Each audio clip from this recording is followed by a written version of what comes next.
नमस्कार साथियों, infusion notes के ऑनलाइन प्लेटफॉर्म पे एक बार फिर से आपका स्वागत है। डेली करंट अफेयर के सेशन में आज अपन 28 फरवरी 2025 का जो भी इंडिया का मोस्ट इंपोर्टेंट करंट अफेयर है उसको डिटेल एनालिसिस और स्टैटिक्स जीके के साथ कवर करने वाले हैं। देखिए, प्रतिदिन मेरी क्लास होती है और आज से जैसे अभी आपको पता है आज की क्लास सुबह 7 बजे भी 7 बजे आपके पास क्लास आ गई है। तो आज से आपको continue time to time class मिल जाएगी। सुबह 7 बजते ही आपको आ जाना है यूट्यूब पे। किसी भी कंडीशन में 8 भी नहीं बजने देंगे, 7:30 भी नहीं बजने देंगे, 6:50 पे भी नहीं आएगी, फिक्स 7 बजे आज से अपनी क्लास आपको मिलती रहेगी। वैसे पहले रेगुलर क्लास तो आपको पिछले 5 महीनों से मेरी मिल रही है, लेकिन थोड़ा टाइम शेड्यूल को लेकर आपको दिक्कत है। कभी 10 बजे होती है, कभी 11 बजे, क्योंकि बाकी क्लासेस से हम जब फ्री होते हैं तभी ये क्लास हो पाती है। लेकिन अब रेगुलर है। अब क्या है, क्लास रेगुलर मिलेगी। 7 बजते ही, सुबह 7 बजते ही आपको क्लास देखना शुरू कर देना है, ठीक है। बाकी इस क्लास की पीडीएफ बिल्कुल फ्री ऑफ कॉस्ट है। पीडीएफ कैसे मिलेगी वो इस क्लास के अंत में अपन उस पर चर्चा करेंगे। चलिए पहले आज की क्लास को शुरू कर लेते हैं। पहला क्वेश्चन क्या है, जैव विविधता वित्त को बढ़ावा देने के लिए किस फंड की शुरुआत की गई। जो जैव विविधता फंड है उसको बढ़ाने के लिए एक नए फंड की शुरुआत की गई, ठीक है। यानी जैव विविधता वित्त को बढ़ाने के लिए एक नए फंड की शुरुआत की गई। उस फंड का नाम आपसे पूछा है तो उसका नाम है केली फंड। अब आपसे इस क्वेश्चन को रिवर्स भी पूछा जा सकता है, केली फंड किसके लिए है भाई, किसके लिए बनाया गया है ये केली फंड जो है वो किसके लिए बनाया गया है। तो जैव विविधता वित्त को बढ़ाने के लिए केली फंड को बनाया गया है। 25 फरवरी 2025 की घटना है। कब की, 25 फरवरी 2025 को रोम में कोप 16 के अंदर इसको लॉन्च किया गया था, जिसका नाम रखा गया था केली फंड। किसके अंदर, कोप 16, कोप 16 के अंदर इसको लॉन्च किया गया। ये कोप 16 हुआ कहां पर था ये भी आपसे पूछा जा सकता है। रोम में ये हुआ था। कहां, रोम के अंदर ये आयोजित हुआ था, जिसके अंदर केली फंड को लॉन्च किया गया। जैव विविधता संरक्षण को समर्थन करने के उद्देश्य से इस फंड को बनाया गया है। यानी इस फंड में जितने भी पैसे आएंगे उससे जैव विविधता का संरक्षण होगा। जैव विविधता के जो आनुवांशिक डेटा है उनका डिजिटलीकरण किया जाएगा और अलग अलग व्यवसायों में उसका प्रयोग किया जाएगा। फंड में कम से कम 50% संसाधन स्वदेशी लोगों और स्थानीय समुदायों के लिए दिए जाएंगे। यूएनडीपी और यूएनईपी द्वारा प्रतिबंधित यह फंड संरक्षण परियोजनाओं का समर्थन करने के लिए बनाया गया। मैंने दो अलग अलग शब्द बोले, यूएनडीपी और यूएनईपी।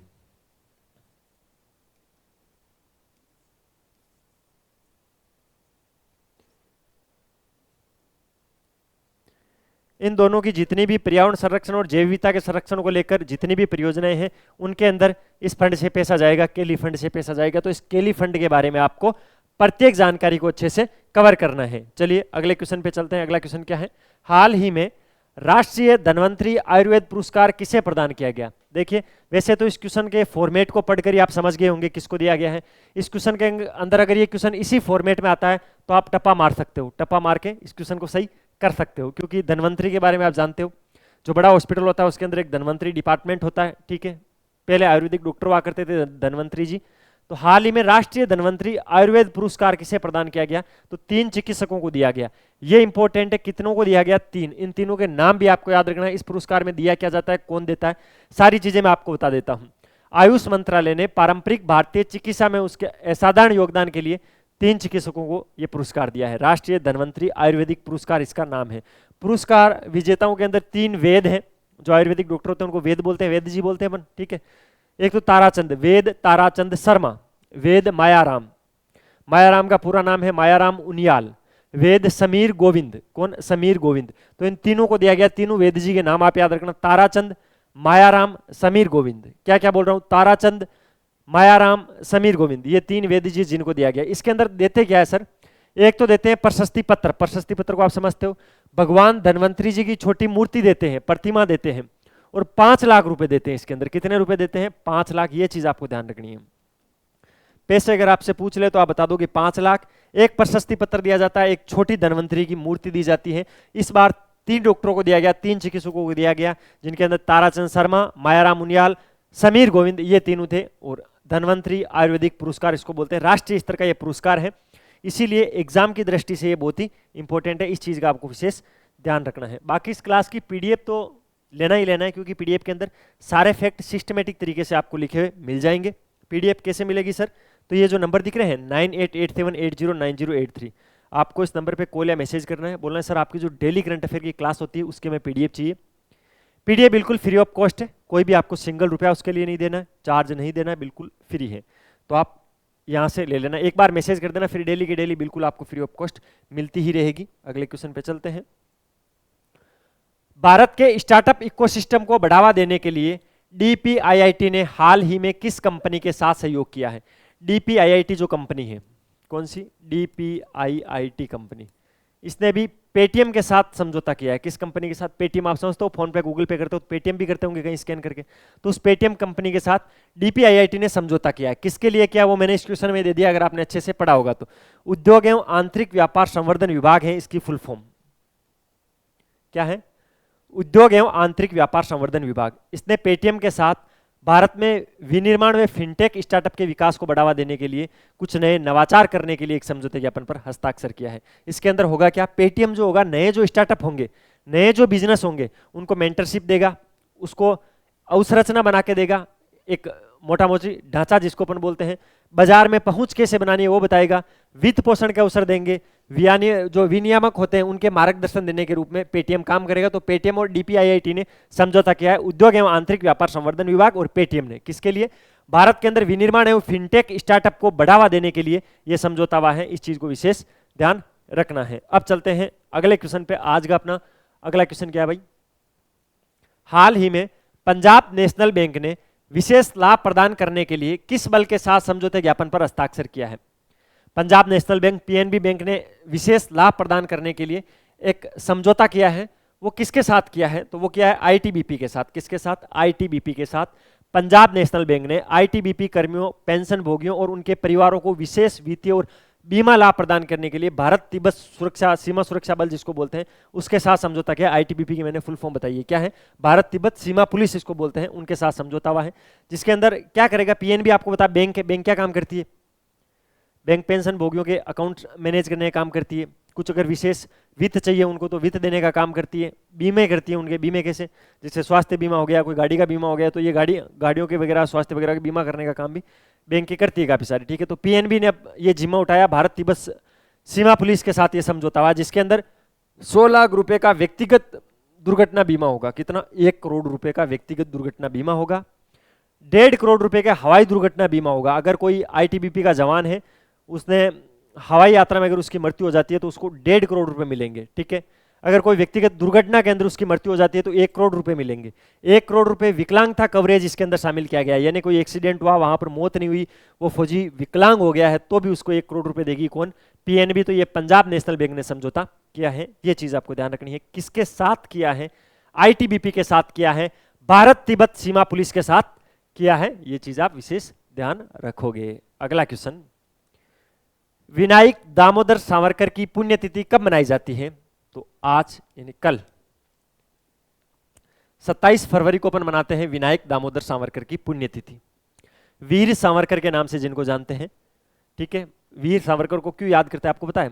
वीर सावरकर ने सशस्त्र प्रतिरोध के माध्यम से स्वतंत्रता प्राप्त करने के लिए 1904 में अभिनव भारत सोसाइटी की स्थापना की थी। किसकी?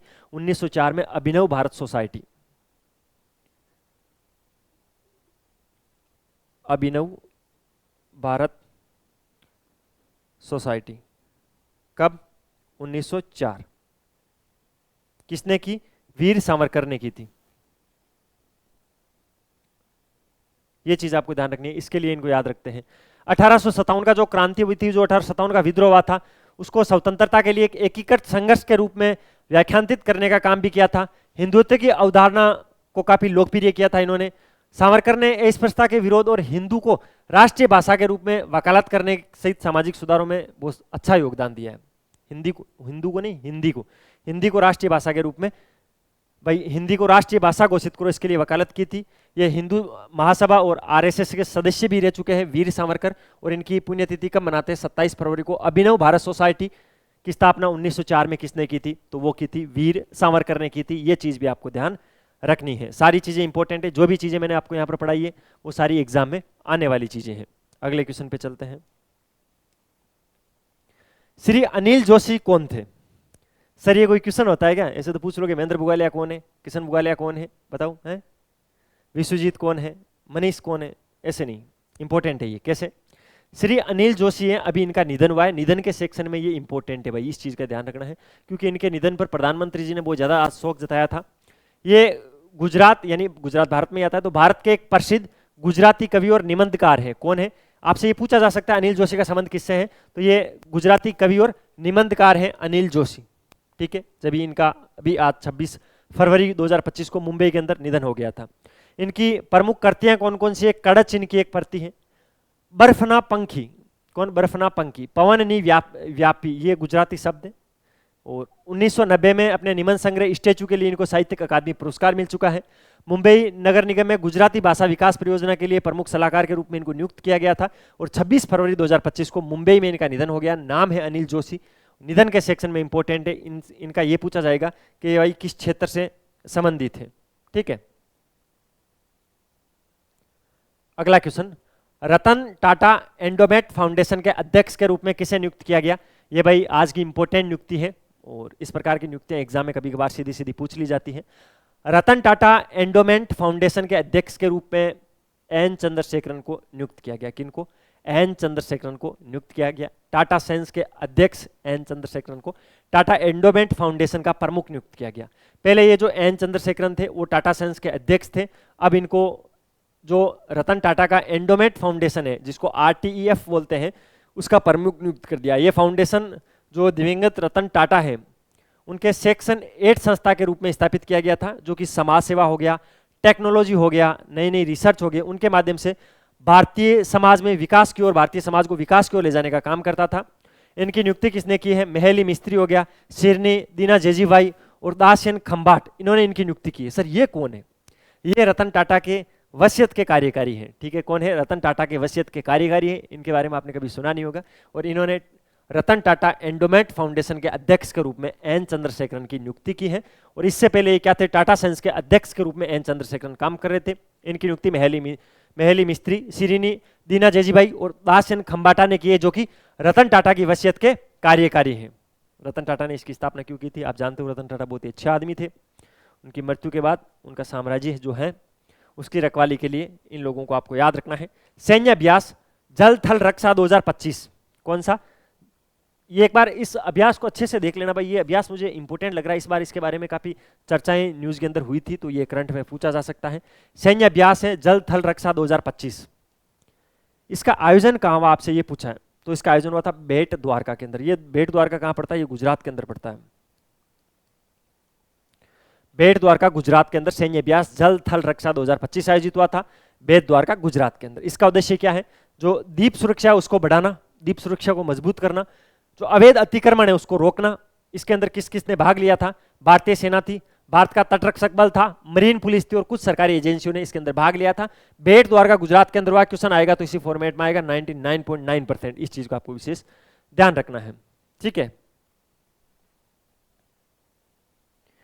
ये था भाई अपना 28 फरवरी 2025 का मोस्ट इंपोर्टेंट करंट अफेयर, जिसको मैंने डिटेल एनालिसिस और स्टैटिक्स जीके के साथ कवर करवाने की कोशिश की।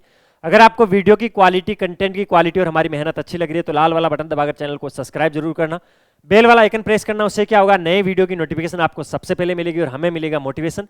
अच्छे अच्छे कमेंट किया करो यार, जिससे मुझे अच्छा लगता है। अच्छा, अभी देखो घंटे 2 घंटे बाद में 9 बजे से राजस्थान के अंदर रीट लेवल 2 का पेपर शुरू होगा। तो सभी रीट वाले बच्चों को हार्दिक शुभकामनाएं, बेस्ट ऑफ लक। अच्छे से पेपर करके आना और 90 नंबर लाने हैं जैसे तैसे करके, तभी फिर मेंस में बैठ पाओगे। बाकी इसकी PDF कैसे मिलेगी वो तो मैंने आपको अच्छे से बता ही दिया है। तो PDF आप आराम से इस नंबर पे कॉल मैसेज करके ले लेना। मिलते हैं कल फिर नए सेशन के साथ। आज ये अपनी फरवरी की अंतिम क्लास थी, फिर 1 मार्च की क्लास कल होगी अपनी। ठीक है, तब तक के लिए अपने स्वास्थ्य का ध्यान रखो, अपनी तैयारी जारी करो। Okay, bye.